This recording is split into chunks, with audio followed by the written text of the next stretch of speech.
ಒಕ್ಕಲೆಬ್ಬಿಸುವಂತದ್ದು ಬೇಡ. ಇನ್ನು ಬಿಡದಿ ಟೌನ್ಶಿಪ್ ಅನ್ನ ವಿರೋಧಿಸಿ ಕುಮಾರಸ್ವಾಮಿ ಅವರು ಟೀಕೆ ಮಾಡ್ತಾ ಇದ್ದಾರೆ. ಬೆಂಗಳೂರಿನಲ್ಲಿ ಶಾಸಕ ಮಾಗಡಿ ಬಾಲಕೃಷ್ಣ ಅವರು ವಾಗ್ದಾಳಿಯನ್ನ ನಡೆಸ್ತಾರೆ ಈ ಒಂದು ವಿಚಾರದಲ್ಲಿ. ನೋಟಿಫಿಕೇಶನ್ ಯಾರು ಮಾಡಿದ್ದು ಪದೇ ಪದೇ ಹೇಳಬೇಕಾಗಿಲ್ಲ. ಇನ್ನು ಕುಮಾರಸ್ವಾಮಿಗೆ ರೈತರಿಗೆ ಕಾಳಜಿ ಏನಾದ್ರೂ ಅವ್ರಿಗೆ ಇದ್ದಿದ್ರೆ ರೆಡ್ ಝೋನ್ ತೆಗಿಬೇಕಿತ್ತು. 2018ರಲ್ಲಿ ರೆಡ್ ಝೋನ್ ಅನ್ನ ತೆಗಿಬಹುದಿತ್ತಲ್ವಾ ಅಂತ ಕೇಳ್ತಿದ್ದಾರೆ. ಇದೇ ರೈತರು ಅವತ್ತು ಹೋರಾಟವನ್ನ ಮಾಡಿದ್ರು.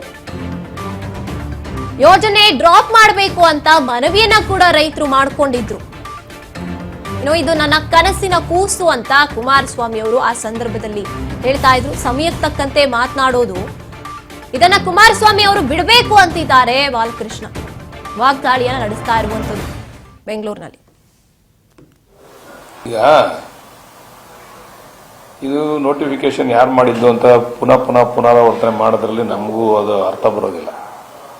ಪ್ರಿಲಿಮಿನರಿ ಇದನ್ನ ಇಲ್ಲಿ ಟೌನ್ಶಿಪ್ ಮಾಡಬೇಕು ಅಂತ ಮಾಡಿದೆ ಕುಮಾರಸ್ವಾಮಿ.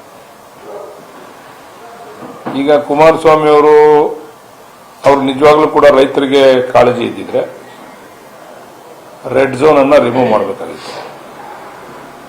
ಅವರು 2006ರಲ್ಲಿ ಇದನ್ನ ಪ್ರಿಲಿಮಿನರಿ ಹಂತವಾಗಿ ಮಾಡಬೇಕು ಅಂತ ಹೇಳಿ ತೀರ್ಮಾನ ಮಾಡಿ ನೋಟಿಫಿಕೇಶನ್ ಮಾಡಿದಾಗ ರೆಡ್ ಝೋನ್ ಮಾಡಿಬಿಟ್ರು. ರೆಡ್ ಝೋನ್ ಮಾಡಿದ್ರಿಂದ ಟ್ರಾನ್ಸಾಕ್ಷನ್ ಸಂಪೂರ್ಣವಾಗಿ ಸ್ಥಗಿತ ಆಯಿತು. ಇವರು 2018ಕ್ಕೆ ಮತ್ತೆ ಮುಖ್ಯಮಂತ್ರಿ ಆದರು. ನಿಜವಾಗ್ಲೂ ಕೂಡ ಅವರಿಗೆ ರೈತರ ಬಗ್ಗೆ ಅಭಿಮಾನ, ನಿಜವಾದಂತ ಕಾಳಜಿ ಇದ್ದಿದ್ರೆ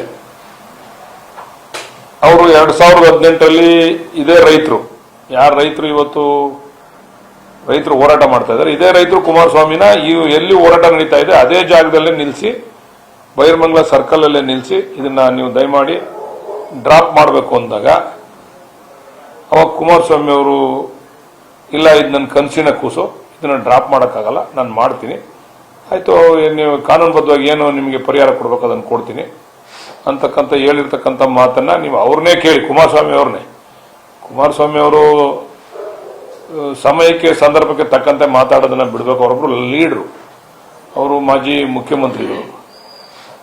ಈಗ ಅವರು ಪಾದಯಾತ್ರೆ ಮಾಡೋದ್ರಲ್ಲಿ, ಅವರು ಹೋರಾಟ ಮಾಡೋದ್ರಲ್ಲಿ ತಪ್ಪೇನಿಲ್ಲ. ಅದು ಮೊದಲಿಂದನೂ ಕೂಡ ಅದು ಆಜನ್ಮಿಸಿದ್ದ ಹಕ್ಕು ಹೋರಾಟಗಾರರಿಗೆ ನಮ್ಮ ದೇಶದಲ್ಲಿ ಹೋರಾಟ ಮಾಡಿರ್ತಕ್ಕಂಥದ್ದು.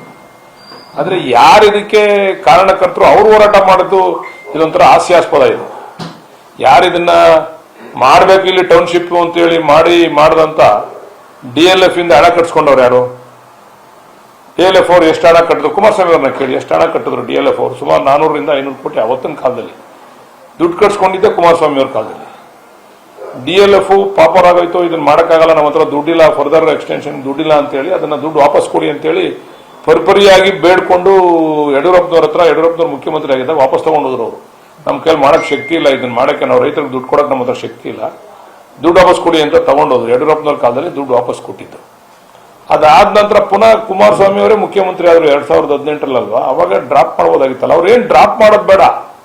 ಅವ್ರು ಇವತ್ತು ಹೇಳ್ತಾರೆ ಅದೆಲ್ಲ ಏನೋ ಈಗಲ್ಟನ್ ನಲ್ಲಿ ಎಷ್ಟು ಕೋಟಿ ಮಾಡಿದ್ದಾರೆ ಅಲ್ಲಿ ಅಂತೇಳಿ. ಈಗಲ್ಟನ್ ನಲ್ಲಿ it is A converted land, is A developed land.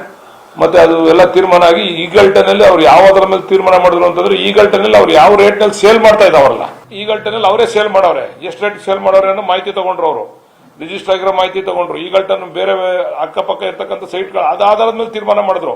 ಇಲ್ಲಿ ಇಷ್ಟು ರೇಟ್ ಕೊಡ್ತಾವ್ರೆ, ಇಲ್ಲಾಗಿ ಇಷ್ಟು ರೇಟ್ ಕೊಡ್ತಾರೆ ಅಂತೇಳಿ. ಆಯ್ತು, ನಾವೇನು ಇಟ್ಕೊಂಡಿಲ್ಲ ಕುಮಾರಸ್ವಾಮಿ ಅವ್ರನ್ನ.